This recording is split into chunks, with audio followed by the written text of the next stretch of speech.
All right, today we're going to speak to you about a couple different things. The first thing we want to talk about is how people can be so smart and yet not be a people person. So let me ask you, I'm kind of an old guy, how many people heard of Ronald Reagan? George Bush Sr., Bill Clinton. All right, so we're going to do a quick survey.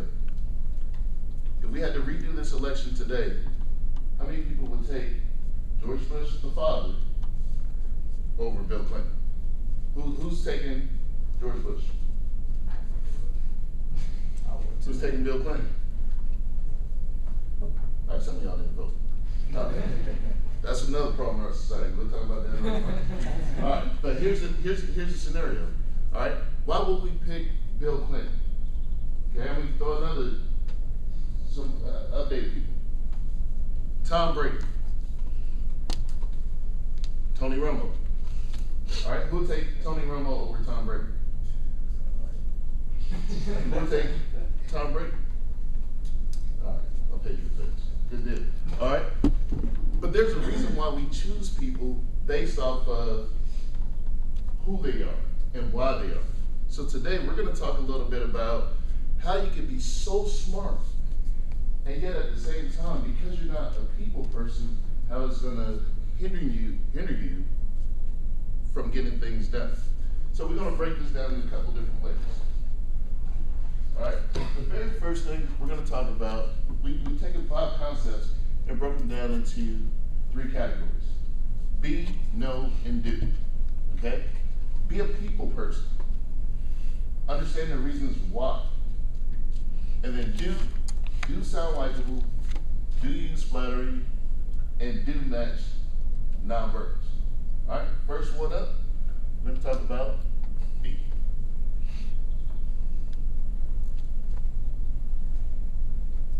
All right, so for be a people person. So first off, if you want to be a people person, it will be good to know what type of people, what type of person that you are. This is like in terms of whether you're extroverted, which the definition from the book means basically draws energy from others, and on the other hand, if you're introverted, which basically means draws energy for themselves. So before I go into why it's important to be a people person, here I'm just going to give you a few facts from Jim Krosky, who's actually did research on this and gave terms and a whole study. And he said originally that communicators who project likableness are regarded as sociable, and then like people tend to have greater influence on others versus those who are not liked. And if you are liked by your peers and your friends, you will have influence on them. And the same way it works around. If you like them, they will have influence on you. But like we're shaped by people we hang out with, the environment we surround ourselves with. So basically, people who are liked or viewed as more credible. So why is it important to be a people person, and how? First, you gotta look likable, like cooperate with others in a group project. If someone says, hey, let's meet up for this time to do a group project, you can like, oh, I can't do it. They ask about what this time, you can like, oh, I can't do that either. Like just show a little cooperation. Also, act friendly with others, towards others. Be a little cheerful. Don't be kind of just like, just kind of be a little upbeat. Not always, but kind of show a little emotion. And this will ultimately result in people wanting to be around you. And if, on the other hand, alternatively, if you're unfriendly, this will pretty much result in no one wanting to be around you, being left out of social activities, events, and also having ultimately little social influence on others. So how to be a people person? First, you want to here's some few tips, small things that people do that can help out. And how to be a people person? First will be to reach out. There are many ways to reach out, like check up on others, how they're doing after you haven't seen someone in a while. Ask advice, like small things. It kind of gives them like a little bit of the power, makes them feel like they're wanted, they're needed if you ask them for advice. Tell stories, or tell a dream that you had the night before that was I don't know, that was I guess crazy or funny to you.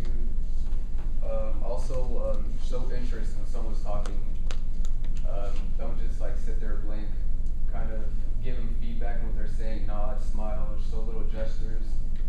That actually helps out really a lot. And then small talk, believe it or not, actually is really a big deal because it establishes trust beforehand before you go to like a deeper, more important conversation. So when you're talking to someone doing all these things, sometimes they're looking for something. When you're talking to a person, like they say something, you're looking for a certain response, and sometimes it's okay to say it, because if you say it first, eventually we'll start to think it, and then eventually we'll start to believe it. So it's all right to do that. So if you do all this, first, like important thing also is to have a desire. Like you gotta show desire to be liked, because this also results in being seen as a credible person. So another way to do this is go 3 paragraphs deep when you're having interaction with people, reaching out, showing interest or small talk. So what I mean by 3 paragraphs deep is to give detailed information when someone asks you. Like it doesn't have to be full personal information. It just don't cut them off short. Like make them feel like they're not important or worth the time for your answer. Like for example, if someone asks you like, "Oh hey, why didn't you show up for cup 3?" You can just be like, "Oh," instead of saying, "Oh, I don't know, I didn't feel like," you can just be like, "Oh, I was tired. I had a long day at work, so I just didn't feel like it. I just went straight home instead," something like that.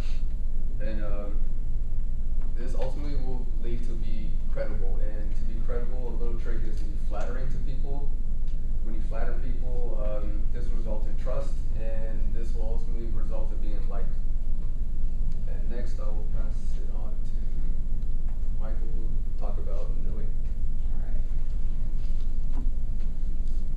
Okay. No. Know is an important section because it's not only about knowing the specific skills or how to use them, it's why you're learning how to use them. As we learned earlier in class, communication and interpersonal skills are among the most sought after for employers. So if you take the time to really learn the skills and how to properly utilize them, it'll increase your chance of getting hired, and you'll gain better social skills, which allows you to, it brings us back to the first point. It will allow you to more easily build trust and credibility. Okay? I had to on now. Thank you. Okay, so now I'm going to tell you how to actually do it, how to basically become a people person. First of all, you have to sound likable. You have to think other people that you want to be with them, that you want to listen to them.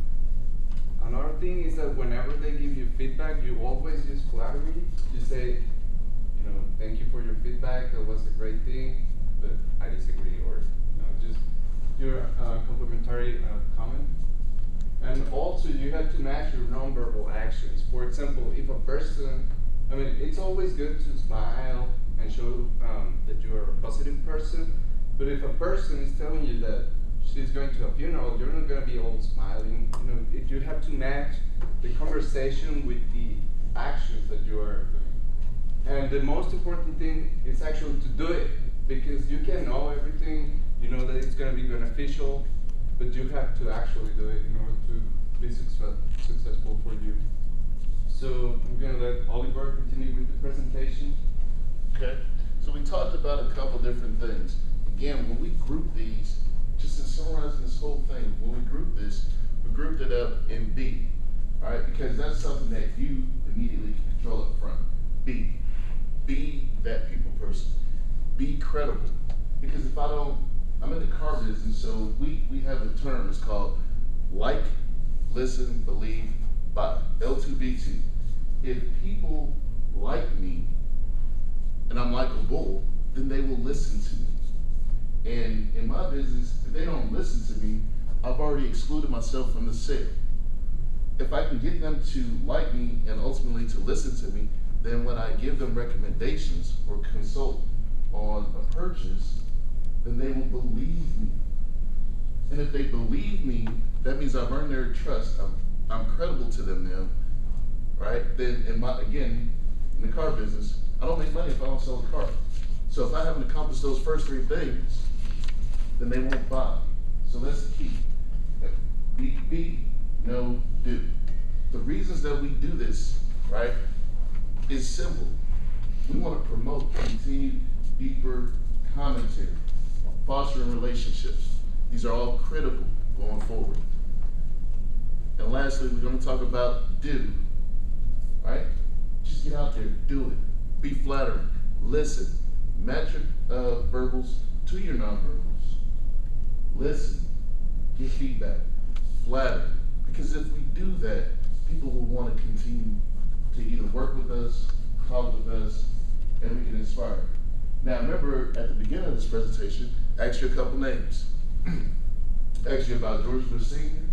and I asked you about Bill Clinton. So I'm going to give you a true example of how you can be so smart and yet not a people person. Well, George Bush was the president of the United States. He was also the vice president to Ronald Reagan. But before that, he was the director of the CIA. So would you guys agree that he was an extremely smart person? You don't get there. And of course, I believe he's at least multi-millionaire, if not billionaire status. But would you say he was not a smart person? So how did he lose to Bill Clinton? Bill Clinton was a people person. Now, granted, I am older than you guys, but Bill Clinton had multiple scandals before he became the president. And yet, people love him.